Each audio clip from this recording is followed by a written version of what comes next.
বগুড়ার ৪০০ একর জমিতে নতুন শিল্প পার্ক স্থাপনের পরিকল্পনা নেওয়া হয়েছে বলে জানান বাণিজ্যমন্ত্রী খন্দকার আব্দুল মুকতাদির।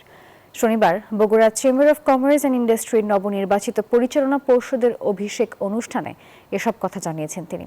আরও বলেন, বিদ্যমান বেসিক শিল্পনগরী পূর্ণ হয়ে যাওয়ায় নতুন শিল্প পার্কের উদ্যোগ নেওয়া হয়েছে। মন্ত্রী আরও জানিয়েছেন, প্রস্তাবিত শিল্প পার্কে অবকাঠামোর পাশাপাশি কারিগরি প্রশিক্ষণ ও শিল্প উদ্যোক্তাদের কারিগরি সহায়তার ব্যবস্থা থাকবে। এ সময় সড়ক পরিবহন ও সেতু মন্ত্রী শেখ রবিউল আলম, স্থানীয় সরকার প্রতিমন্ত্রী মীর শাহে আলম সহ আরো অনেকেই উপস্থিত ছিলেন। ইতিমধ্যে বগুড়ার যে বিসিটি আছে সেটি পরিপূর্ণ হয়ে গিয়েছে। আমরা যতটুকু জরিপ করেছি তাতে এখানে ক্ষুদ্র মধ্যম পর্যায়ের শিল্পের বা শিল্প উদ্যোক্তাদের একটি বিরাট চাহিদা রয়েছে।